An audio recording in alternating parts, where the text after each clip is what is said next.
Continuing Poplicola from Plutarch's Lives, translated by John Dryden, revised by Arthur Hugh Clough.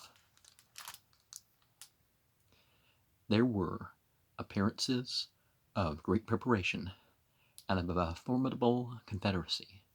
Amongst the Sabines there was one Appius Clausus, a man of great wealth and strength of body, but most eminent for his high character and for his eloquence.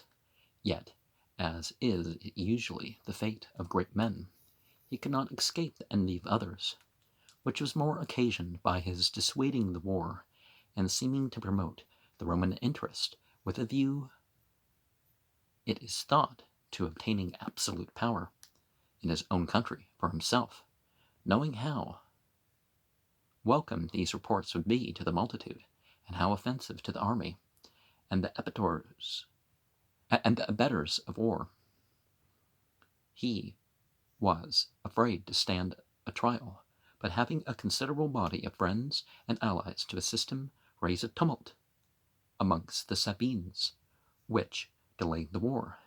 Neither was Poplicola wanting not only to understand the grounds of the sedition, but to promote and increase it, and he dispatched emissaries with instructions to Clausus that Poplicola was assured of his goodness and justice, and thought it indeed unworthy in any man, however injured, to seek revenge upon his fellow citizens. Yet if he pleased for his own security to leave his enemies and come to Rome, he should be received, both in public and private, with the honor his merit deserved, and their own glory required. Appius, seriously weighing the matter, came to the conclusion that it was the best resource which necessity left him, and advising with his friends, they inviting others in the same manner, he came to Rome, bringing 5,000 families with their wives and children, people of the quietest and steadiest temper of all the Sabines. Poplicola, informed of their approach, received them with all kinds of offices of a friend, and admitted them at once to the franchise, allotting to every one 2 acres of land by the river Anio, but to Clausus 25 acres, and gave him a place in the Senate, a commencement of political power, which he used so wisely that he rose to the highest reputation. He was influential, and left the Claudian house behind him, inferior to none in Rome.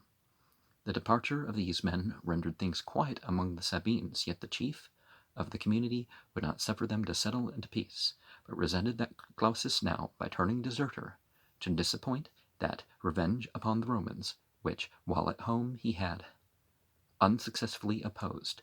Coming with a great army, they set down before Fidenaa, and placed an ambuscade of 2,000 men near Rome, in wooded and hollow spots, with the design that some few horsemen, as soon as it was day, should go out and ravage the country, commanding them upon their approach to the town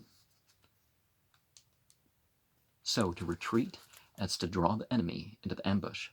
Poplicola, however, soon advertised of these designs by deserters, dispose his forces to the respective charges. Postumius Bulbus, his son-in-law, going out with 3,000 men in the evening, was ordered to take the hills under which the ambush lay, there to observe their motions.